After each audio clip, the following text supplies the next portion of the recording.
Hablamos también del presidente Bukele. Ahora, ¿de qué forma, Indiomar, impactará a El Salvador que Trump sea presidente?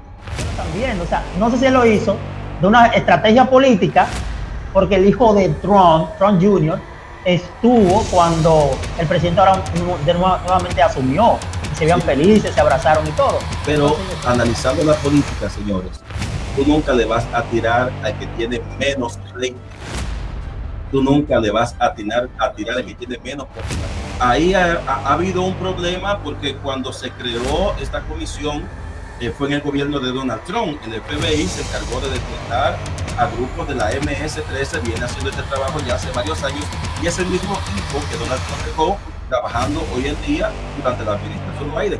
Cuando solamente en Los Ángeles, California, hay zonas que ni la policía entra y los gobiernos no pueden hacer nada contra las pandillas, los cholos, etcétera, que allí operan porque están. ¿Por qué no lo eliminan? ¿Por qué no lo mandan para su país? Y están allí. Entonces, quieren hacer un show político, mediático con esto del problema migratorio, culpando supuestamente a los criminales pandilleros que vienen de El Salvador y Centroamérica. Muy buenas a todos, bienvenidos a su programa interactivo Radar Docente. Somos un programa internacional, señores. Sí, claro que sí. Y tenemos un invitado especial, exquisito, que nos va a hablar de un tema bastante interesante. Porque la gente, hay que decirle, señores, no solamente se habla de República Dominicana, tenemos que hablar del mundo, porque somos un canal 360 grados. Así es, y estamos aquí para educar, brindarles informaciones de primera mano. Y así también dándole las gracias por seguirnos a través de nuestras redes sociales, Facebook, X, TikTok, Instagram. También por seguirnos a través de nuestra página web www.radardocente.com, por suscribirse a nuestro canal de YouTube, activando la campanita, dándole me gusta y compartiendo todos nuestros contenidos a través de Radar Docente.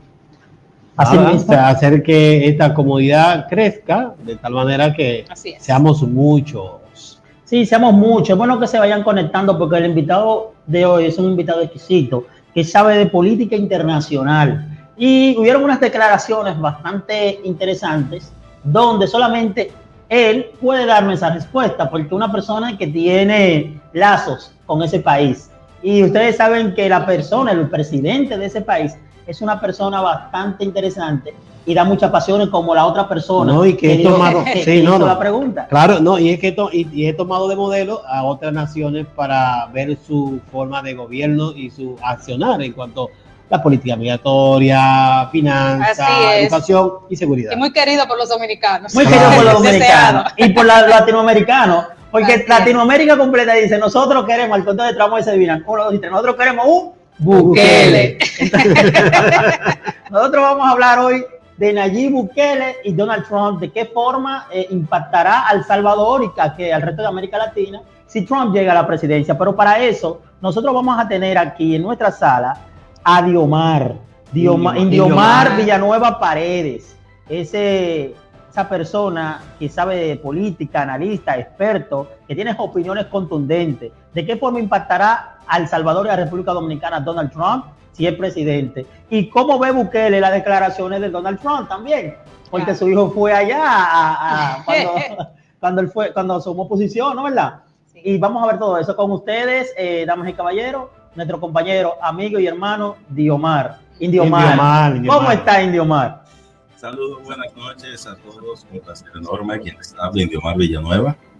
Gracias por la oportunidad. También saludos para la audiencia que nos sintoniza a través de esta plataforma Radar Docente. Desde República Dominicana para el mundo, señores, gracias por la oportunidad. Y aquí estamos para llevar luz en este y otros temas que es de interés de toda la comunidad que la sigue.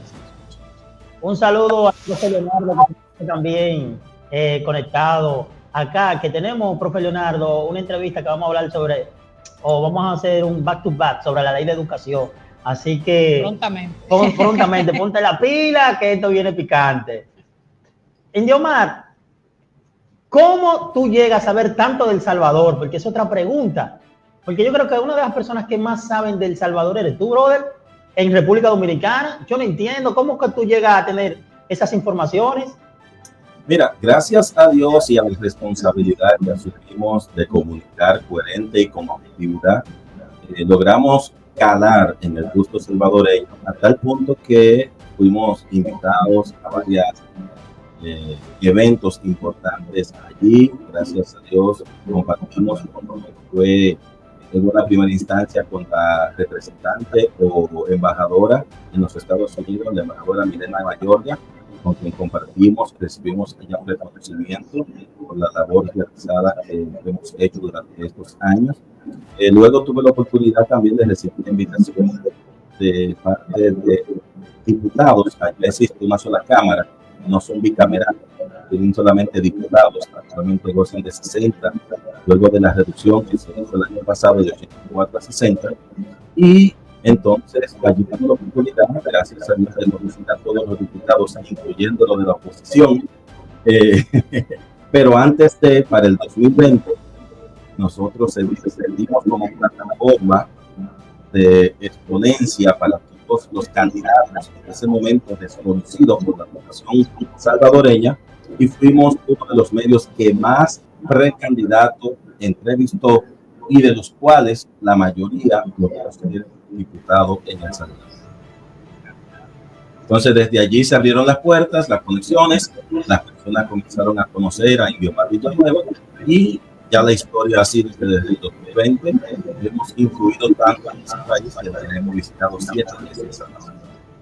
Mira, algo extraño, Diomar, porque óyeme, El Salvador pasó de ser uno de los países más violentos, no de América Latina, sino del mundo, a ser uno de los países más seguros.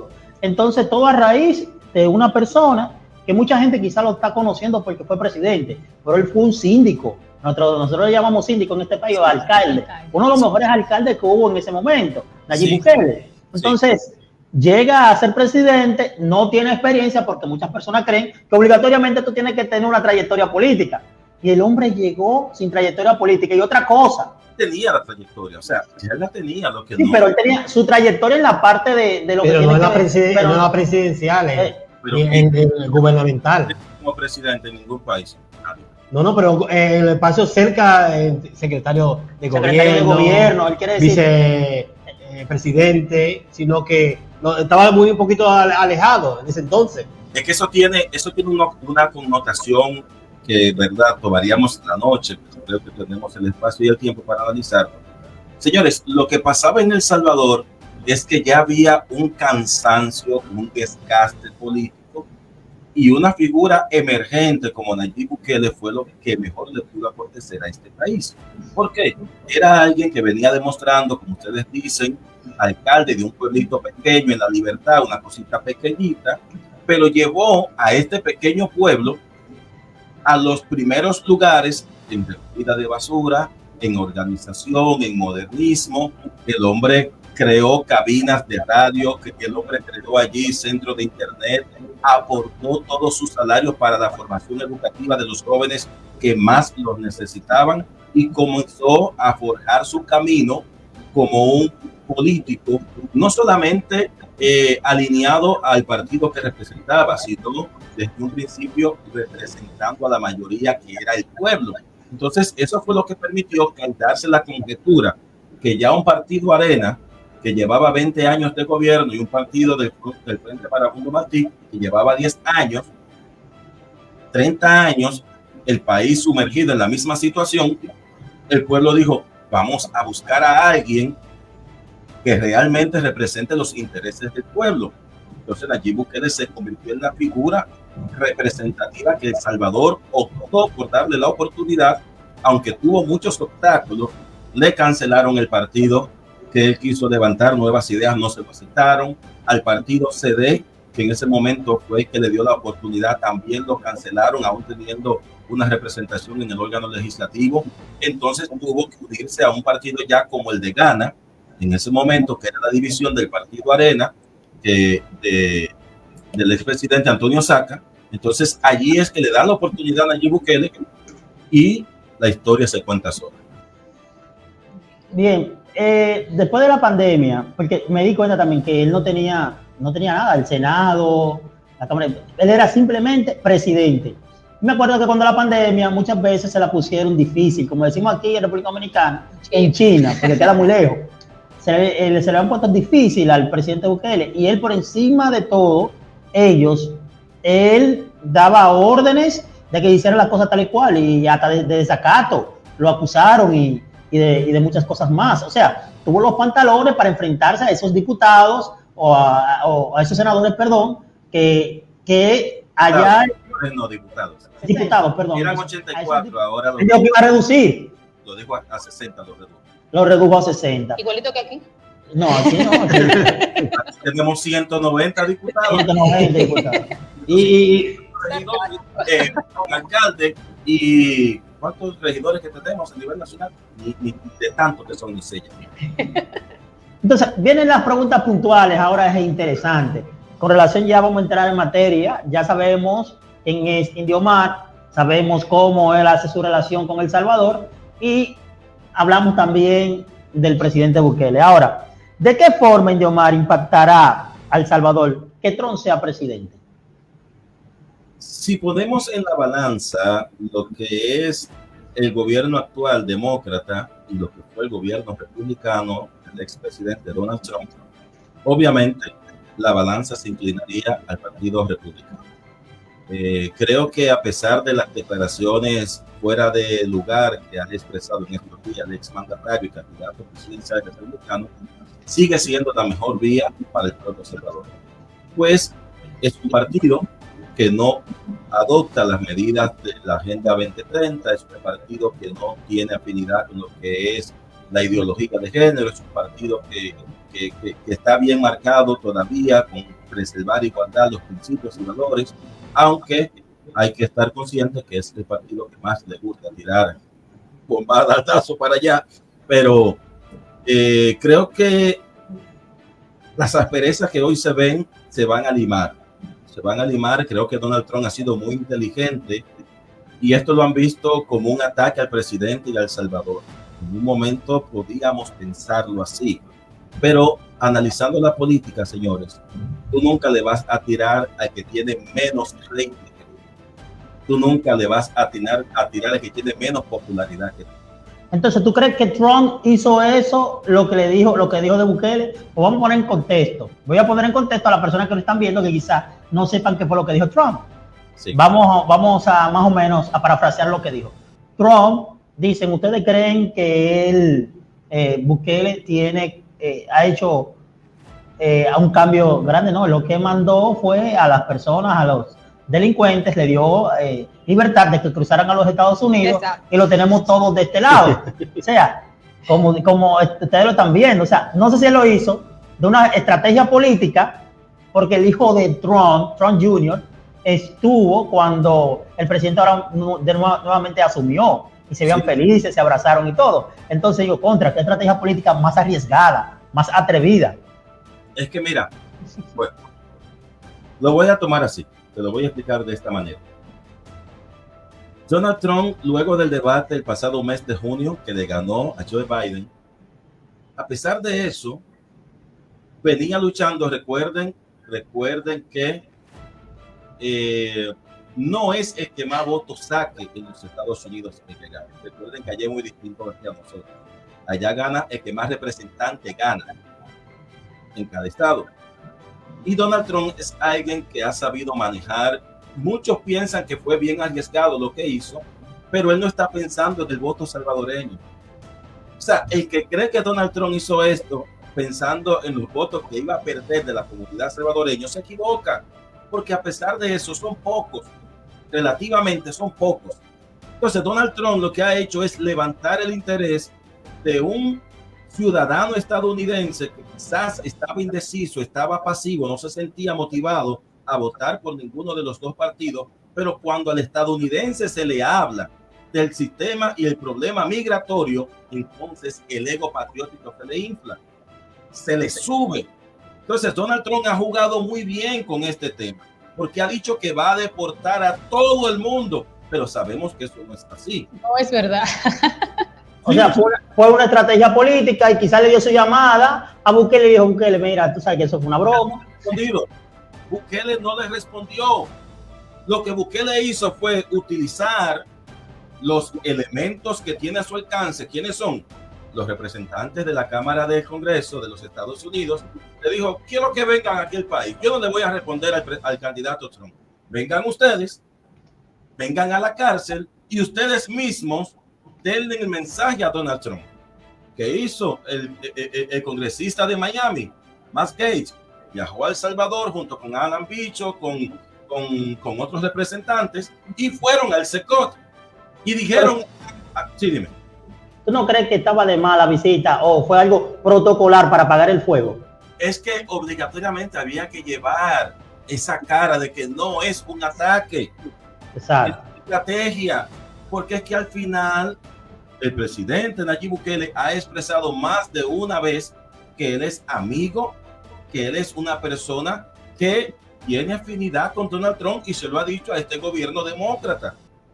Lo que pasa es que hubieron unas declaraciones del presidente Nayib Bukele hace ya un tiempo donde él dijo que el problema de resolver la migración de Estados Unidos no es con muros, y eso obviamente hiere el ego de un país. ¿Por qué? Porque vamos a decir que Nayib Bukele estaría mandando o permitiendo que los pandilleros fueran a Estados Unidos.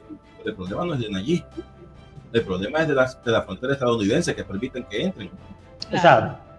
O sea, en esa misma cosa, ¿cómo afectaría la política migratoria de Trump a El Salvador?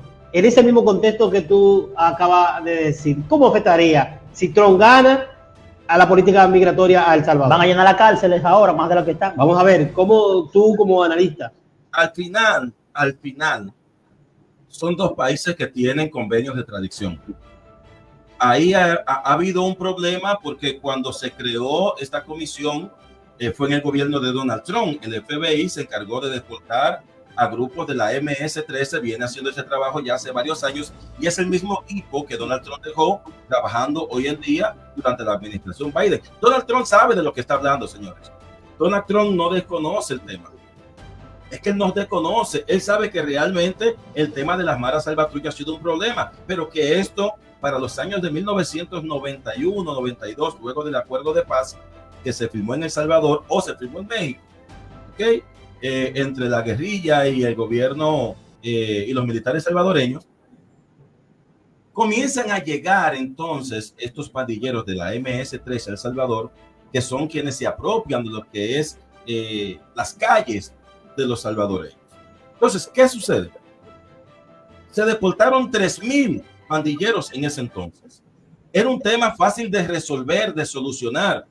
Ahora bien, ¿por qué es fijarse Estados Unidos en el problema de pandillas y maras en El Salvador cuando solamente en Los Ángeles, California, hay zonas que ni la policía entra y los gobiernos no pueden hacer nada contra las pandillas, los cholos, etcétera, que allí operan porque están en su territorio? ¿Por qué no lo eliminan? ¿Por qué no lo mandan para sus países? Y están allí. Entonces, quieren hacer un show político, mediático con esto del problema migratorio, culpando supuestamente a los criminales pandilleros que vienen de El Salvador y Centroamérica, pero ¿cuánto existen solamente en Los Ángeles? ¿Dónde se formaron las MS y los barrios 18? Sí, vienen de Estados Unidos. En Estados Unidos.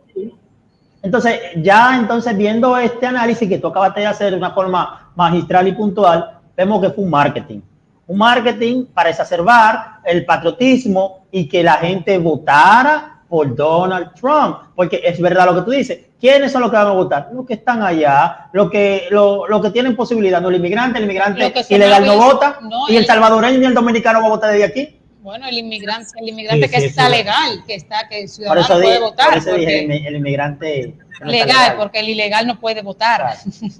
Le explico algo.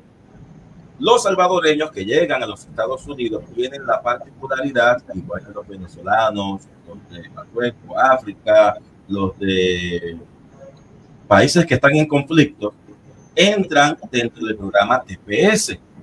Ok, es un programa que le permite vivir, tener trabajo, comprar casa, hacer su vida. Todos los años los renuevan, son 400 y tantos de dólares. Es un dineral. Imagínate que hay más de 600,000 y pico de salvadoreños bajo ese programa. Multiplícalo por 450 dólares. Creo que son 475. Vamos a hacer un calculito. Vamos a ponerlo allá. Para que ustedes me digan a mí si los gringos en verdad quieren salir de esos que ellos dicen que son todos delincuentes. 600,000 por 475 son 285 millones de dólares anual. Eso mismo sucede aquí en República Dominicana, con las remesas. O sea que el 60% de los dominicanos a nivel mundial, o el 60% de las remesas vienen de Estados Unidos. Y eso acá ha mantenido a la República Dominicana a flote junto con el turismo. Pero la remesa es demasiado importante. Entonces... Mucho más. En El Salvador representa más del 20% del Producto Interno Bruto de ese país. Allá mandan mucho más dinero que lo que nosotros aquí decimos que enviamos o que recibimos. Porque ellos son más de 3 millones de salvadoreños. Entonces, por eso digo, esto ha sido un marketing político entre la figura de un candidato presidencial que está atacando al presidente mejor valorado del mundo, y lo que está atacando es lo que todo el mundo quiere, que es seguridad. ¿Cómo Donald Trump va a poner en tela de juicio lo que más de 6 millones de salvadoreños están elogiando y admirando? Que países como Colombia han viajado para ver el marketing. El modelo. Que países como Panamá han viajado para conocer el modelo. Que Sheriff y Marshall de Nueva York han viajado para conocer el modelo. Que la secretaria de Estado de Seguridad de Argentina viajó para conocer el modelo. Y que todo el que llega a El Salvador, lo primero que pregunta, hábleme de la seguridad de ese país. ¿Es cierto que ustedes viven seguros? Porque es lo más relevante que ha podido hacer este país y este gobierno. Recuperar la seguridad de una nación totalmente insegura. Entonces, este discurso de Trump, podríamos decir que es un discurso para vender su elección o su participación en la presidencial. Es simplemente un discurso de venta. Es que el que no lo ve de esa manera va a pensar que realmente ellos son contrarios, y no es así. Donald Trump envió medicamentos a El Salvador durante la pandemia. Donald Trump mandó alimentos durante la pandemia. Donald Trump envió helicópteros. O sea, Donald Trump fue un colaborador del gobierno salvadoreño durante su administración. Es más, durante la administración de Biden en El Salvador no ha habido un embajador después que se fue el representante republicano. Igualito que aquí, no ha habido tampoco. Mira, por razones distintas. Sí, pero entonces, no toquemos eso. Esa comparación está tan bonita. Fíjate lo siguiente, Indiomar. Saludos a Keila. Sí, por ahí anda Keila Sosa, saludando a cada uno de nosotros. También se encuentra por acá Yajaira, que es una de nosotras, fiel seguidora. Sí, y el profe Leonardo. Una cosita más. Entonces, viéndolo desde ese punto de vista, y es algo que es lógico, si tú te fijas, la izquierda, porque vamos a hablar ahora de derecha e izquierda, la izquierda era que dominaba. Mira, Lula en Brasil, después viene Bolsonaro, que pertenece a la derecha, entonces nace... Bolsonaro. Sí, aparece Bolsonaro, aparece Bukele, aparece Milei, ahora Donald Trump, ahora en Estados Unidos, que va a tomar la hegemonía en ese sentido. Se están alineando los países centroamericanos y latinoamericanos, más con el país de Estados Unidos. Y nosotros, que el de nosotros, no sé si es de derecha o de medio, no sabemos para dónde va a coger. Centro derecha. De nosotros, es como del medio, ni por un lado ni para el otro. Veo que no está alineando las políticas que Real debe alinearse, como están haciendo esas grandes naciones. Pero ahí vamos. ¿Tú crees entonces que para América Latina alinearse con la política de Trump, que la política de Trump es cero inmigración, fronteras seguras, cero guerra, cada quien que se preocupe de su país, cooperación entre nosotros? ¿Tú crees que supuestamente lo que él está diciendo lo va a cumplir con cada uno va a mirar hacia Latinoamérica y va a dejar a Europa tranquila, a Putin con Ucrania por allá tranquilo, que China esté tranquilo por allá, y vamos nosotros a trabajar a hacer que América sea grande y en América no incluya a nosotros? Es que él lo logró en su primer gobierno. O sea, no hubo conflicto entre Rusia ni Ucrania. China estaba en su lado. Fue el primer presidente en visitar a Kim Moon, ¿cómo que se llama? Kim Jong-un, Corea del Norte. ¿Cuándo un presidente de Estados Unidos había logrado eso? No explotó ni un torpedo. Que le falta un 5 para el... O sea, tiene todos los defectos que usted puede decirle, pero el tipo supo negociar con todas las potencias. Eso es así. Si hace esto, te cierro esto. Porque él lo hizo con todo el mundo. Él puso en jaque mate a todos los gobiernos. Si me hace esto, te cierro aquí. Si no me cumple con esto, no hay ayuda humanitaria. No hay cooperación de ONG. Te cierro todas las entradas. O sea, el tipo supone, porque eso es lo que Donald Trump, un comerciante, un empresario, y tomó el gobierno y a pesar de lo que quieran decir en contra, mantuvo la economía a flote, la sacó luego de la pandemia. Sí. Y logró la estabilidad que lamentablemente Estados Unidos hoy no tiene. La gente habla mucho del discurso, el supuesto discurso de odio que de Donald Trump, pero yo creo que ellos mantienen una política migratoria como la querría cualquier otro país, porque él siempre habla de los inmigrantes, pero no del inmigrante que está legal. Siempre se habla de los ilegales, igual que en este país, que hablamos de los ilegales, en cualquier otro país, que tenemos derecho a tener nuestras reglas migratorias. Entonces, siempre vemos que se le ataca por esa vía, por los inmigrantes, por los inmigrantes, pero son los inmigrantes ilegales. Pienso que ahí es que se refiere, no es claro. Simplemente, no es aquel que está legal, que está legalizado, al que no representa una carga para el Estado, porque el inmigrante ilegal representa una carga para el Estado. Pero los que están legalizados quieren que saquen a los ilegales, porque es una carga para ellos. ¿Entiendes? Entonces es lo mismo que aquí. Es que, por ejemplo, cuando llega un nacional, por ejemplo, es que no me gusta mencionar países porque piensan que es algo personal, pero cuando nuestros amigos suramericanos llegan, a esa gente, hay que vive allá, que está legal, no le dan las mismas ayudas, pues cuando llega alguien sin documentación norteamericana, le entregan $1,500, cosa que lo pudieran dar a quienes necesitan siendo ciudadanos. Entonces, son de las cosas que han creado discrepancia y molestia dentro de la población y que lamentablemente Donald Trump ha sabido utilizar, como dijo, no sé si fue Franklin ahora, que los primeros que quieren que normalicen y que saquen son los que están allá. Porque, señores, él ha sido puntual, él ha mencionado 2 países. Él dijo que en Venezuela hoy hay menos criminalidad porque más del 70% ha viajado, del tren de Aragua, han viajado para Estados Unidos. Dijo que el 73% de El Salvador es porque lo están mandando. Entonces, es irreal. Lo primero que ese dato salvadoreño es irreal. La muestra de ello es El Salvador pasó de tener 105 muertos por cada 100,000 habitantes a tan solo hoy en día, bueno, no vamos a contar el 2024 todavía, que va bajando más. En el 2023, 2.4 víctimas por cada 100,000 habitantes. Una pregunta, Diomar. ¿Cómo afectaría la presidencia de Trump la inversión extranjera en El Salvador? ¿De qué forma tú crees? No, es que positivo. No, o sea, es que la inversión extranjera en El Salvador proviene mayormente de multinacionales que no tienen que sujetarse únicamente a Donald Trump. Por ejemplo, Google hizo un convenio con El Salvador de $500 millones para poner un home allá y que no tiene que ver con Donald Trump. Empresas, por ejemplo, cafetaleras que nuevamente están negociando con El Salvador no tienen que ver con Donald Trump. Entonces, lo que sí podría afectar son aquellos convenios que ya existen entre el gobierno salvadoreño y el gobierno de Estados Unidos, pero que tampoco, porque es que esa no es decisión propia únicamente del presidente. Ahora bien, ¿qué tiene Donald Trump? Tiene la Cámara. ¿Qué puede tener Donald Trump en el futuro?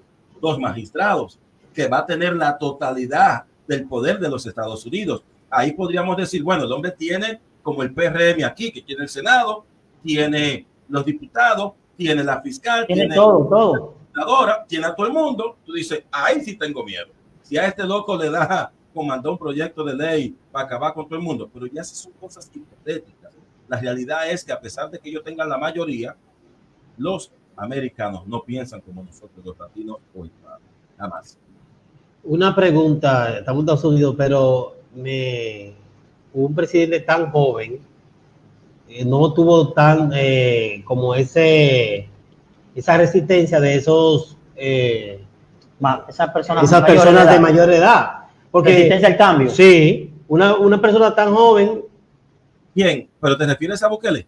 Sí, a Bukele me estoy refiriendo. ¿Pero la resistencia de quién? ¿Del pueblo o...? Del pueblo no, sino de esos políticos Claro viejos, sí, anquilosados. Sí. Decimos dinosaurios políticos, es el término que usamos.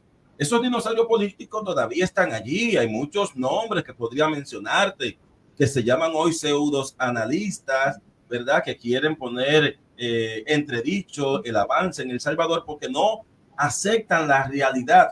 Franklin, Wellington, Alexandra, un país como El Salvador, yo le voy a hablar por experiencia propia, un país donde tú no podías cruzar de la Albertoma con G a la Albertoma con 25, que es la misma interior G del lado del Luperón, porque cruzar de ese lado de la calle a la otra representaba que usted se muriera. Sí, yo había visto eso, como que estaban divididos y cada pandilla manejaba ese lugar por ahí. Y... literal, te lo puedo dar por experiencia propia. Un país donde en comunidades el que residía en un barrio, allá llaman colonias, caseríos y cantones, si tú llegabas después de la hora que ellos establecían que tú deberías llegar, usted tenía que bajar el cristal, usted tenía que hacer cambio de luz y cuando llegaba a la entrada de su colonia, tener el DUI o cédula en mano para certificar que usted vivía allí. Si no, usted no es seguro. Increíble. Oye, un país donde si yo vivía, en este caso en el Ensanche Espaillat, y yo venía de Estados Unidos, tenía que llamar a mi familiar y decirle, díganle al líder de la clica de la zona que yo voy tal fecha para que me dejen entrar, para que me den el permiso. De eso se ha librado El Salvador. Pero eso es una mafia, eso es crimen organizado, porque ladrones y delincuencia hay en todas partes del mundo, pero eso es crimen organizado, era como una estrategia. Las autoridades de ese momento. Yo escuché que Bukele en una de sus locuciones dijo que iban hasta el mismo Senado y negociaban dentro del Senado con los mismos delincuentes. Bueno, abrían las maletas. Hubo un comunicador alemán, Paolo Luers, un diputado, Alejandro Mason, en este momento, dos funcionarios más que luego fueron ministro de Defensa y ministro de Justicia del partido del FMLN, que se sentaron a negociar con las bandas para que ellos intimidaran al pueblo para las elecciones del 2014 para que votaran por el candidato presidencial Sánchez Serén. Lo mismo pasó con el candidato de Arena. Perdón, con el candidato de Arena fue esa negociación y con el candidato del FMLN también lo hicieron. Entonces, ellos le sacaron provecho al tema de las pandillas y las maras. ¿Quiénes pusieron los muertos? Fue el pueblo. No es posible, audiencia que nos ve y que nos escucha, que en un país en más de 10 años, desde el 1981 hasta el 1992, cuando los acuerdos de paz, hubieron 85,000 muertos. Y solamente del 1994 hasta el 2000 en El Salvador se registró la misma cantidad de muertos y a la fecha hay un promedio de casi 150,000 víctimas de manos de las pandillas. Hubo más muertos por las pandillas. En la guerra de El Salvador. Yo tengo una curiosidad. ¿A qué se debe? Que tú bien decías al principio que hubo muchas personas, políticos de otros países, secretarios de Estado, que tuvieron que viajar a El Salvador para ver el modelo que estaba utilizando Bukele. Sin embargo, en un momento yo llegué a dudar de la veracidad del modelo que utilizaba Bukele, puesto que gente del mismo Salvador decían, ustedes tienen que venir para que vean que eso no es verdad. No es verdad lo que dicen allí Bukele. O sea, en un momento yo dudé, yo dije, pero ¿será simplemente una estrategia, un marketing para calmar a las personas, para que la gente vaya? Y vamos a agregarle algo. Aquí en el show del mediodía, Iván Ruiz entrevistó a una periodista que daba y afirmaba lo que tú decías, pero para que tú veas que no era el común denominador, el populacho, la gente del medio, no, sino también los profesionales. A profesional se iró cuando él le dijo, pero dice la prensa dice otra cosa y usted está diciendo otra cosa y lo que estamos viendo es otra cosa, según lo que tú estás diciendo. Cierro paréntesis. Exacto. ¿A qué se debe eso? Que su propia gente decía, tienen que venir para que vean que no es verdad lo que se dice. O sea, ¿a qué se debe eso? ¿O a qué se debió? Conozco muy bien a esa comunicadora. he tenido la oportunidad de relacionarme un poco en el mundo también de la comunicación allá, y es que tienen un programa establecido, Gato Encerrado, la prensa gráfica, lo que es este otro medio, Gato Encerrado, son como 4 o 5 medios que existen apadrinados por George Soros, que obviamente la oposición, sería la oposición, tú estás diciendo Idiomar, sería la oposición. No, cuando hablamos de George Soros, patrocina al mundo entero en contra el modelo woke. Exacto. Ese hombre patrocina todo lo que sea. Es que le voy a poner un paréntesis en lo que voy a responder. ¿A quién le convenían los títulos sangrientos y de muertos en El Salvador? Okay, ya. A las ONG. Y a estos medios. Porque claro, para tener noticias. Porque los medios se nutren de noticias negativas y esa es la que más venden. Noticia positiva no vende igual que no vende. Y entonces esos medios se alimentaban de ese tipo. Es más, uno de esos comunicadores, que era el director de uno de estos medios digitales, convivió más de un año con las pandillas. Él tiene un documental donde él habla que vivió más de un año y conoció su esquema. Yo me imagino los muertos que vio ese periodista allí. Entonces, ¿usted cree que yo como periodista, como medio, viendo crímenes como los que se cometen en estas bandas y pandillas, es para yo luego callarme porque una ética profesional me impide divulgar? Él solamente divulgó lo que le convenía. Pero, ¿a qué se debe un comunicador? ¿A qué se debe un político? ¿A qué se debe un funcionario público? Al pueblo. Al pueblo y a la verdad. Exacto. A decir la verdad. Pero la verdad, en El Salvador eso no existía. Había un lema: oír, ver y callar. Decir la verdad te costaba la vida. Es tanto así que tú ponías una denuncia y en la misma fiscalía, el abogado que iba a defender a la otra persona te decía, bien claro, acuérdate que sabemos dónde tú vives. Acuérdate que somos tu familia. Porque a esos niveles llegaron las estructuras criminales que tenían jueces, tenían leyes, tenían fiscales, tenían abogados. La ley en El Salvador decía que si usted lo apresaban y pasaban 2 días, al tercero había que soltarlo, aunque usted lo agarraran matando a una gente, pero si no había un querellante, usted había que dejarlo en libertad. La famosa ley de los 3 días, 7 días, ya usted quedaba libre.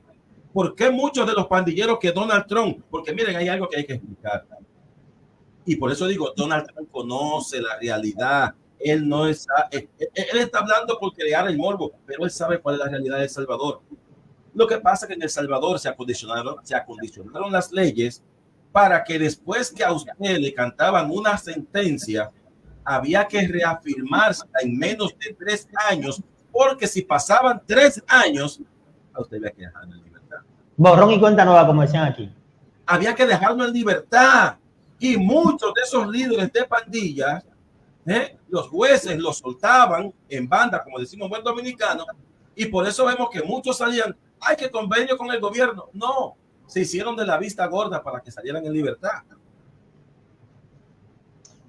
Bueno, es interesante. Vimos en estos días también como que un grupo quería salírsele de control, unas pandillas, y él le mandó una infantería grandísima de soldados, casa por casa, y atrapó como 60 o 40, no sé.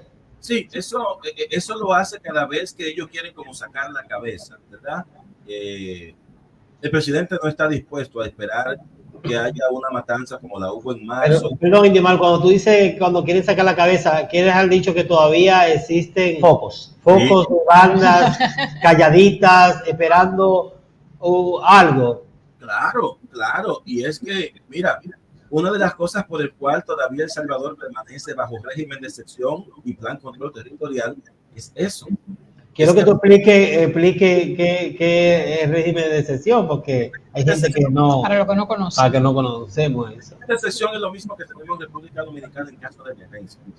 ¿Okay? Eso es un artículo que ampara al presidente de utilizar la policía, las Fuerzas Armadas para preservar la paz o la seguridad en medio de cualquier evento.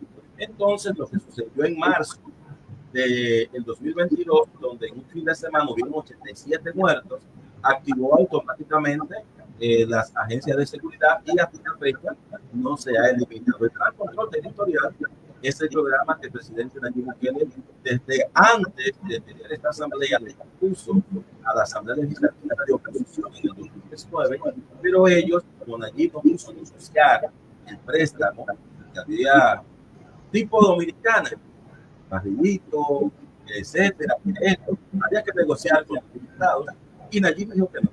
O sea, hasta el 2021 fue que pudo poner en ejecución el plan de control. Una pregunta puntual. Está bien, Nayib Bukele ya tiene 2 periodos. ¿Cuántos periodos en El Salvador? Porque aquí en República Dominicana, según la Constitución, 2 y nunca más. Estados Unidos son 2, sin importar que usted en intermediario no fue y gane después y nunca más. En El Salvador, ¿cuánto es? ¿Cómo es? Se rompió eso, recuerda.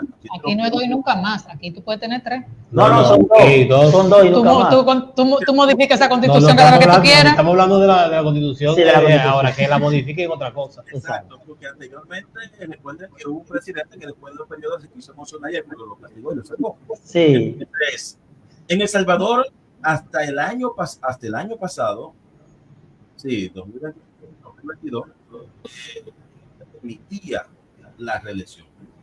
Me están llamando de Australia. Discúlpame, pero no puedo responder. No se permitía la reelección.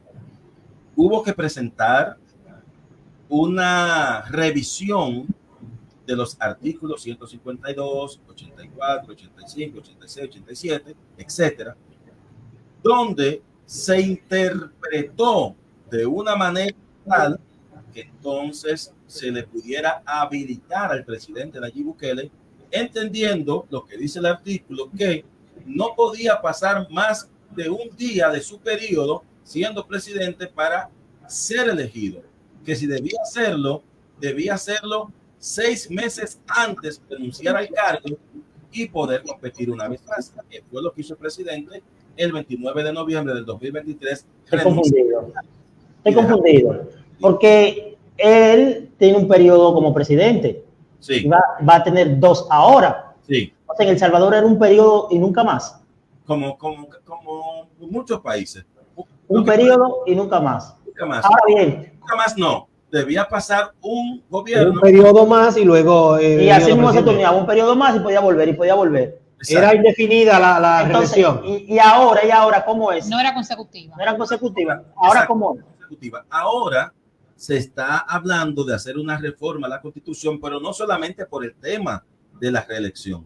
Hay muchos artículos que hay que cambiar, principalmente en materia de seguridad, porque El Salvador todavía está sujeto a la Constitución de 1983-87, no recuerdo exacto, sé que del 83-87, que crearon los partidos de ese momento y que ata a los gobiernos, por ejemplo, en las comisiones que se crearon de desfraude o desfalco, se llamaban comisiones de plaza fantasmas en El Salvador, donde muchas ONG solamente eran utilizadas, entre comillas, por los diputados, pero eran dinero utilizado en despilfarro.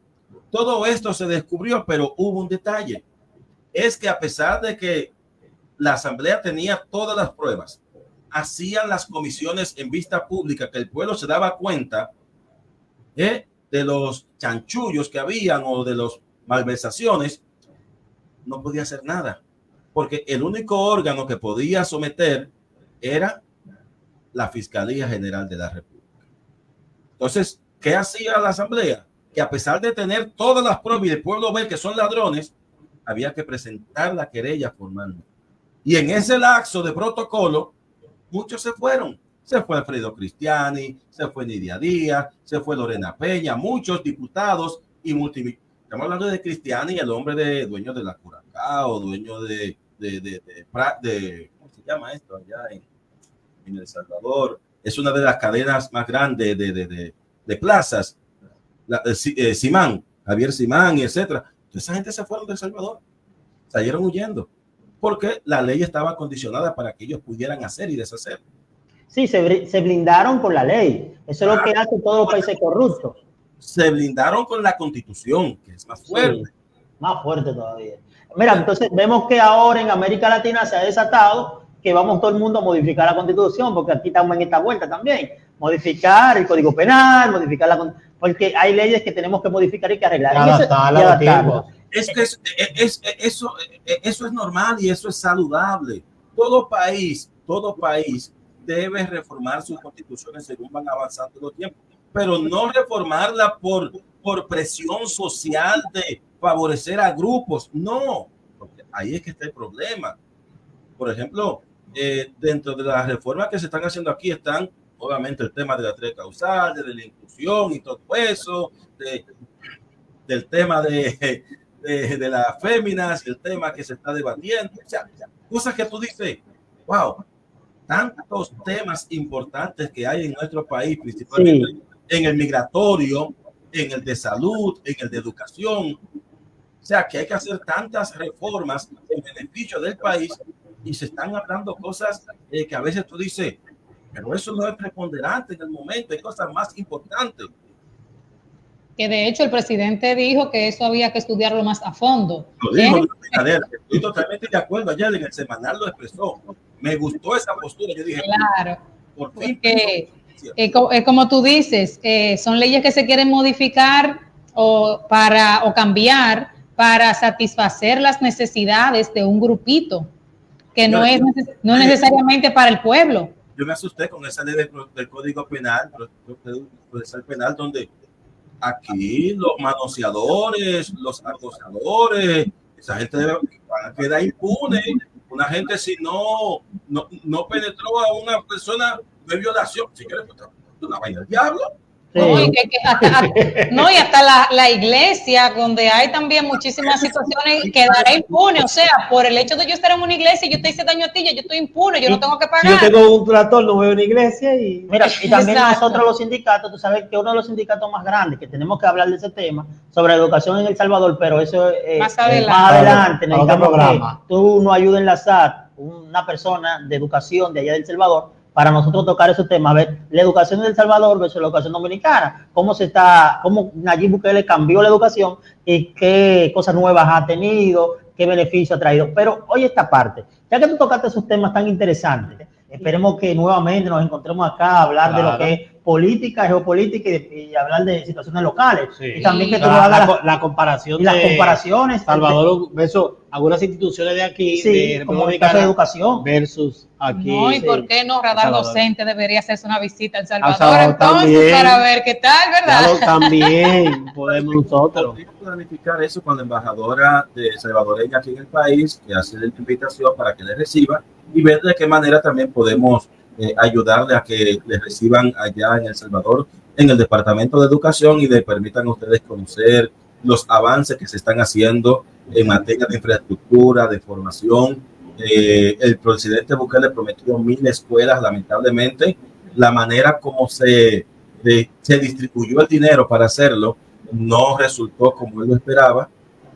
Pues como aquí, que se le entregó dinero. Siempre pasa en todos los países. Entonces, él vio que no estaban capacitados, ¿verdad?, para tal reto, entonces retomó nuevamente, pero la DON, la Dirección de Obras Municipales, y el Ministerio de Obras Públicas de El Salvador, son las que se están encargando de reformar y de construir nuevas escuelas allí, y realmente lo que se está viendo son confirmaciones. Bueno, en este caso tú tienes aquí 3 profesionales, le podemos hablar una conferencia de ciberseguridad, podemos también pasar por esas escuelas, hablarle también sobre lo que tiene que ver con un poquito de inteligencia artificial en la educación. Estamos certificados en base a eso. Tenemos un doctor también en psicología y una magíster en lengua, en idioma. Así que podemos aportar también al país salvadoreño, siempre y cuando de la mano de Indomar, ya ustedes saben, estamos aquí para todos ustedes y nada, yo creo que todo ha sido de una manera interesante. Una buena entrevista.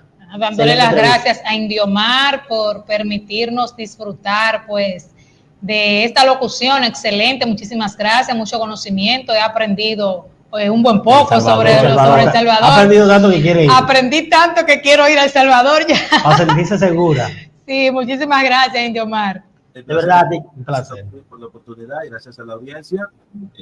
Gracias a ustedes por ser una voz y un ente de nuestro país en lo que es la docencia.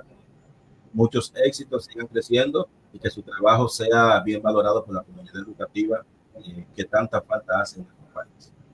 Muchísimas gracias a todos por seguirnos en nuestro programa Radar Docente. Bye, bye.